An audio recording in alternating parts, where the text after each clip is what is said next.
Ontem à noite nós tivemos um estudo bíblico em nossa casa, na velha cabana de madeira. Quando o clima está bom o suficiente para as pessoas conseguirem chegar à garagem. Tivemos um estudo bíblico ontem à noite em nossa casa e alguns rapazes vieram até mim e fizeram uma pergunta muito importante. Eles são novos convertidos, muito zelosos, e eles disseram: sabe, se eu faço algo por pura obediência, mas não sinto nada, não sou movido por amor, não sou movido por nenhum sentido de afeição direcionado a Deus. Eu estou fazendo só por obediência. Eu devo fazer? E eu disse: absolutamente. Fomos chamados para obedecer a Deus. Fomos chamados para obedecer a Deus. Independente da nossa disposição, independente do que estamos sentindo, somos chamados para andar em obediência. Mas nós ficamos conversando e um deles disse: sabe, você precisa colocar isso no vídeo. Então aqui estou. Eu vou colocar isso no vídeo aqui por alguns minutos e eu gostaria de falar com você, especialmente você novo convertido, sobre amar a Deus e sobre obediência. E como essas duas coisas caminham juntas. Agora, em primeiro lugar, vamos falar sobre como nós crescemos no nosso amor por Deus. Sabe, quando eu era um jovem convertido, eu era bem consciente do fato que eu precisava crescer no meu amor por Deus. E minha pergunta era: como? E eu ainda estou consciente disso. Enquanto estamos andando nesse planeta, nós vamos ter a necessidade de, amar a Deus. E, quando eu era jovem, o que nós faríamos? Sabe, você iria para esses encontros, ou a reavivamentos, ou ir a alguma conferência. Isso era tudo muito excitante, sabe? A pregação era muito boa, a música era muito boa. Você estava cercado de outros crentes, e isso parecia como, sabe, seu amor por Deus ia aumentar, pelo menos seu zelo, mas em questão de poucos dias. Sabe, após a conferência acabar, você meio que volta ao mesmo lugar, e eu sabia que isso não era certo. Mas, sabe, como nós crescemos no nosso amor por Deus? Quero dizer, de maneira bíblica, de uma maneira que realmente irá se manter. Bem, eu gostaria de compartilhar isso com você. E eu descobri que Romanos 12, verso 1 e 2 é de muita ajuda nessa questão. Deixe-me lê-lo. Paulo diz: rogo-vos, pois, irmãos, pela compaixão de Deus, que apresentei vossos corpos em sacrifício vivo, santo e agradável a Deus, que é o vosso culto racional. Você vê, Paulo está pedindo a maior coisa que ele possivelmente pode pedir a uma pessoa: oferecer suas vidas como um sacrifício. Não para outro homem, não para uma igreja ou alguma organização eclesiástica, mas oferecer suas vidas como um sacrifício vivo a Deus.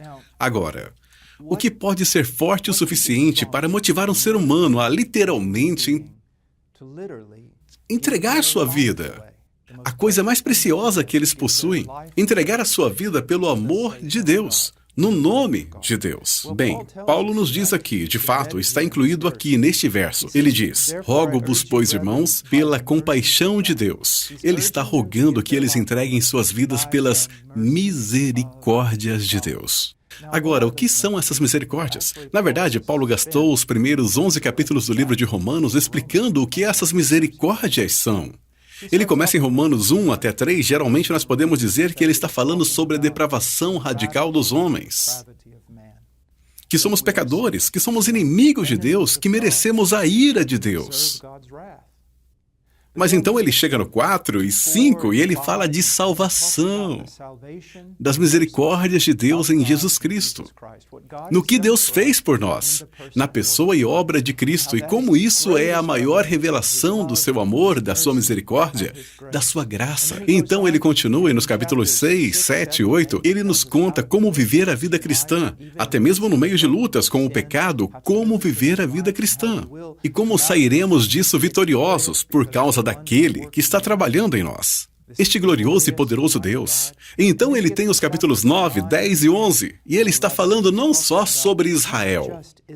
As pessoas entendem mal isto, mas o total relacionamento entre Israel e nações gentílicas e como Deus está evangelizando, ou fazendo um trabalho redentivo no planeta todo, com todas as pessoas, e no fim, nós chegamos à conclusão que ele é um Deus grande e fiel.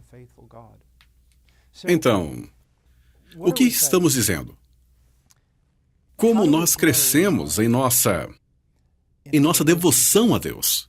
Como crescemos em nosso autossacrifício? Como crescemos em nosso amor por Deus? A resposta é: quanto mais nós descobrimos sobre Deus e os atributos e as excelências e as belezas de Deus que são reveladas nas Escrituras e particularmente através do Evangelho de Jesus Cristo, quanto mais nós sabemos quem Deus é, mais o nosso amor vai crescer. Deixe-me explicar a você como isso funciona. A Bíblia ensina muito claramente que o homem nasce com um coração que está voltado contra Deus. No máximo, ele é frio como uma rocha e é como uma coisa inanimada no seu relacionamento com Deus. Ele não quer nada com Deus. E ele não responde a Deus, mas ele responde a toda sorte de estímulo perverso. Bem, essa pessoa, esse não convertido, essa pessoa não regenerada, quanto mais ela aprende sobre as belezas, as excelências de Deus, mais ela o odeia. Isso é sobre o que Romanos 7 fala. Quanto mais a natureza de Deus é revelada para um homem pecador, através da revelação da lei, mais aquele homem vai se voltar contra essa lei, pois ele odeia a Deus. Ele odeia a justiça de Deus. Ele odeia a santidade de Deus. Ele odeia a lei de Deus. Mas se você é um cristão, você não é aquele cara. Se você é um cristão, seu coração foi regenerado, foi feito de novo. Ele tem novas afeições. Se você é verdadeiramente um cristão, quanto mais seu coração aprende sobre quem Deus é, e especialmente o que Deus fez por você em Cristo, quanto mais você aprende aquela doutrina, quanto mais você se agarra àquele conhecimento teológico, o que vai acontecer? Isso vai atrair as suas afeições de dentro de você. E essas afeições vão guiar você para a obediência. Então, sabe, apenas pense por um momento, especialmente você, novo convertido. Quão poucos jovens crentes, de fato, estudam os atributos e obras de Deus? Quão pouca pregação nós ouvimos sobre os atributos e obras de Deus? Agora eu acho que estamos começando a entender por que as pessoas, até as pessoas de Deus, são tão maçantes em seu amor por Deus. Há muito pouco conhecimento de Deus. Nós não crescemos o nosso amor por Deus. Bem, deixe-me colocar dessa maneira. Imagine, eu não sei se algum de vocês estudou física, mas deixe-me dar a vocês um pequeno problema de física aqui. Vamos dizer que eu estou deitado no chão, de costas. E você olha daí e me vê deitado no chão. Então você me vê segurando com as duas mãos, minhas duas mãos. Você me vê segurar meu cinto enquanto estou deitado no chão. E eu começo a puxar para cima, ferozmente, até mesmo violentamente, o meu cinto. E você é um pouco curioso, então você caminha até mim e diz: Irmão Paul, o que você está fazendo? E eu digo: estou tentando levantar. E você: quê? Eu disse: estou tentando me levantar, estou tentando me levantar. E você diz: Irmão Paul, você já estudou física? Porque se você já estudou física, você saberia que para que você pudesse se levantar dessa maneira, puxando o seu cinto, você teria que sofrer uma força externa a você, que tem a força para te levantar do chão. Você não pode se levantar do chão. Este é o provérbio. Você não pode se pôr em pé pelo próprio cadarço. Você entende? Isso é o que a maioria dos crentes está tentando fazer. Eles irão a uma conferência, ou eles vão ler um livro, ou vão ficar todos gelosos e meio que dando corda a um brinquedo, sabe? Você vai e ouve uma linda música e todas essas coisas, e vai dando corda e mais corda. E o problema disso é que isso acaba muito rápido. Você vai perder a corda em alguns dias. Toda a ostentação que você fez sobre o quanto você ama a Deus parece que não valeu de nada. Só, puf, assim. O que você precisa é de outra coisa. E isso vai chocar alguns de vocês, jovens crentes. Vocês vão sentar e dizer: meu Deus, não pode ser verdade. O que você precisa é teologia. Você diz: eu não quero nada dessas coisas de teologia. Bem, ouça o que você está dizendo quando você diz isso. Teologia vem da palavra grega theos, que significa Deus. E da palavra grega logos, que está falando sobre um discurso ou uma palavra. Quando você diz: eu não quero nada dessas coisas de teologia, irmão Paul, o que você está dizendo é: eu não quero ouvir uma palavra sobre Deus. Eu não quero fazer um estudo sobre Deus. Eu não quero ouvir um discurso, ou ler um discurso, ou dissertação sobre Deus. Bem, se isso é verdade sobre você, você realmente tem um grande problema. Porque se conhecer a Deus como um cristão, você vai querer saber mais dele. É sobre isso que é teologia. Sabe, algumas vezes, os jovens cristãos, eu ouço pessoas dizerem o seguinte, sabe, depois que você ler uma passagem, pergunte-se, o que isso está dizendo sobre você? O que isso está dizendo sobre você? O que você precisa saber e quem você é? Esta é a primeira coisa que você tem que pensar. Não, não é. Isto não é a primeira coisa que você deve pensar de jeito nenhum. Esta é a última coisa que você tem que pensar. Quando você lê a Bíblia, a primeira coisa que você tem que se perguntar é: o que isto está dizendo sobre Deus? O que isto está revelando para mim sobre quem Deus é? Isso que é importante. Porque, honestamente, se o seu coração foi verdadeiramente regenerado, se o Espírito de Deus, se através do Espírito de Deus você nasceu de novo, então quanto mais você souber sobre Deus, e especialmente como Deus é revelado na cruz de Cristo, quanto mais você souber sobre Ele, mais você irá amá-lo. E é por nós. Nós crescemos em conhecimento, nós crescemos em graça. Sabe, eu passei tantos anos da minha vida correndo ao redor do mundo, pregando. Eu estou ficando mais velho, e as pessoas dizem, mas seu zelo só parece crescer. E como é isso? Bem, isso não é porque eu tenho um dom especial. É porque eu estudo Deus.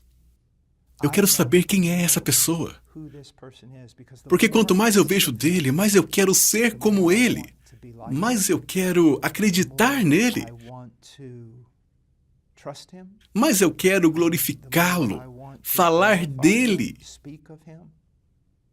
Percebe? Um dos grandes problemas que pode acontecer é quando elas são ignorantes quanto a Deus. Na ausência de um verdadeiro conhecimento de Deus, você sempre preencherá o vazio com algo falso. Com algo falso. Então, o meu encorajamento para vocês, se vocês querem crescer em amor a Deus, o que você deve fazer? Estude as Escrituras. E estude as Escrituras, não para achar esses princípios da vida, para te dar a sua melhor vida agora. Estude as Escrituras para conhecer essa pessoa que criou você, te redimiu e te ama. Suas excelências não conhecem limites, suas belezas, seus poderes. Sabe, quando chegarmos ao céu, eu ouço muita gente dizendo, não vejo a hora de chegar no céu. Por quê? Você quer caminhar por ruas de ouro? Você quer se balançar em portões de pérola? Quero dizer, você só faz isso por alguns meses, eu imaginaria, e isso vai ficar um tanto quanto entediante. O que faz o céu, céu? Céu é céu, porque existe uma beleza infinita que não pode ser exaurida, esgotada. E não estou falando do céu como uma criação. Eu estou falando do Criador que o criou. Veja, tudo é finito. Tudo tem um fim. Você pode pesquisar algo até seu ponto final e não há mais nada para saber. Mas no que diz respeito a Deus, isso é diferente. Ele é infinito. Então, através da eternidade, nós estaremos rastreando, traçando essas excelências dos seus atributos e obras, essas belezas, essas graças. E no fim de 1000 eternidades, nós nunca alcançaremos o fim, porque não há fim. Esta é a beleza do céu. É a revelação de Deus na pessoa de Jesus Cristo. Então, qual o meu encorajamento a vocês? Se você quer ser obediente, e obediente em razão do seu amor por Deus e do amor dele por você, então onde você começa? Você começa nas Escrituras. E você começa estudando quem Deus é. Quem Ele é? Quem Ele é? Bem, dito isso, alguém me perguntou, eles disseram, irmão Paul, há às vezes quando você não sente nada e você obedece? Eu digo sim.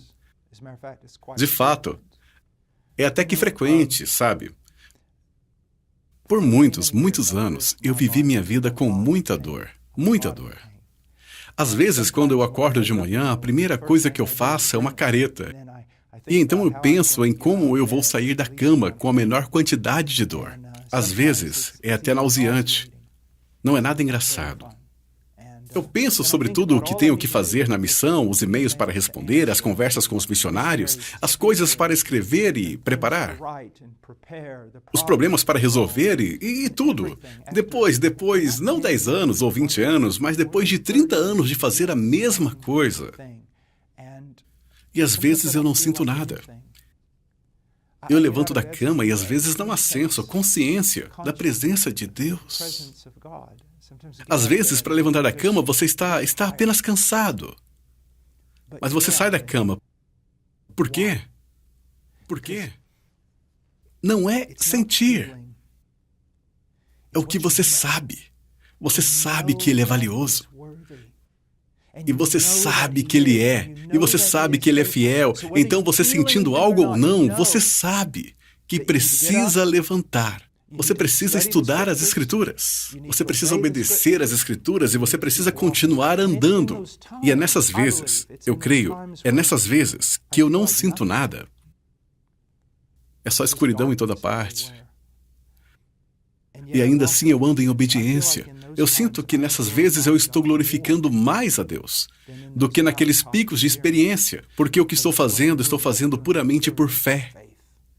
Por fé em quão fidedigno Ele é. Há uma passagem das Escrituras que muitos dos novos convertidos provavelmente nunca leram, mas é muito, muito poderosa. E eu quero ler isso para você e trazer esta pequena demonstração que ficou bem maior do que eu pretendia. Eu quero ler isso para vocês. Antes de finalizar isso. Isso diz assim, é em Isaías, capítulo 50. Ele diz, verso 10. Quem há entre vós que tema ao Senhor e ouça a voz do seu servo? Agora ouçam o que ele diz, jovens convertidos, que andem em escuridão e não tem luz. Ele não está vendo nada, ele não está sentindo nada.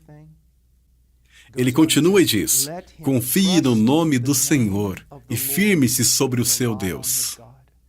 Percebe? Quando você conhece Deus, você não tem que sentir nada. Você não tem que sentir nada que venha de cima. E você não tem que sentir nada que venha de dentro. Esses sentimentos virão. Haverá tempos de grande afeição. Haverá sensos do amor dele por você e todas essas coisas. E elas são maravilhosas e lindas. E eu não gostaria de me livrar delas de maneira alguma. Mas também haverá vezes em que vemos isso no verso 10. Trevas e sem luz. E o que nós temos que fazer? Confiar no nome do Senhor. Temos que confiar no que sabemos sobre Deus.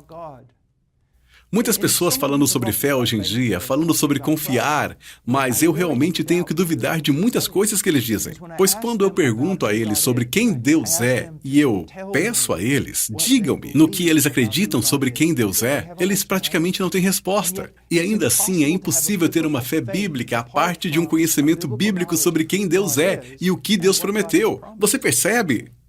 Então, quando nós sabemos disso, do estudo das Escrituras, então nós sabemos andar em escuridão. Podemos andar quando não há luz, quando não há sentimento, e nós podemos ser agradáveis e honrosos a Deus. Agora, olha o aviso que ele dá. Eis que todos vós que acendeis fogos e vos cingis de faíscas, andai entre as labaredas do vosso fogo e entre as faíscas que acendestes. Isto vos sobrevirá da minha mão, e em tormentos jazereis. Agora, indiretamente, nós podemos aplicar isso desta maneira. Há algumas pessoas que não estão contentes com a fé na palavra de Deus. E às vezes, andando em escuridão, sem sentimento e sem senso de luz. Eles não conseguem funcionar dessa maneira. Então eles precisam ter algo, de modo que se não houver luz de Deus naquele momento, eles vão fingir uma luz artificial, um fogo artificial. Fogo falso. Isso não é algo que você queira fazer. Não viva a sua vida pulando de uma experiência para outra. Não viva a sua vida indo, talvez, a serviços de igreja, conferências ou acampamentos onde algum pregador te deixa todo incendiado. E então você anda nisso por um tempo, e então você cai novamente. Não faça isso. Não faça um fogo artificial e então ande na luz do seu fogo. Ao invés disso, viva a sua vida estudando a palavra de Deus. Viva a sua vida em oração. Viva a sua vida buscando não apenas princípios da palavra de Deus, mas o Deus da palavra. Conheça quem Ele é. E então você estará apto a caminhar. E sim, haverá tempos de grande emoção, de grande consciência da presença de Deus. Haverá esses tempos e eles são maravilhosos. E você deve obedecer a Deus em meio a esses tempos. Mas também haverá tempos de provações onde tudo isso é retirado e parece que você foi deixado sozinho. Nesses tempos, você pode glorificar mais a Deus do que em qualquer super experiência. E como novo crente, e são a estes que eu estou tentando dar isso, por favor, estude a palavra. Comece em Gênesis, leia até Apocalipse e faça isso de novo, e de novo, e de novo. E devote-se à oração, não apenas à intercessão por necessidade ou por amigos ou pelo campo missionário, mas apenas comunhão, caminhando com Deus. E vocês irão bem. Bem, eu espero que isso tenha sido de ajuda para vocês. E Deus os abençoe. Bendito seja o nome do Senhor.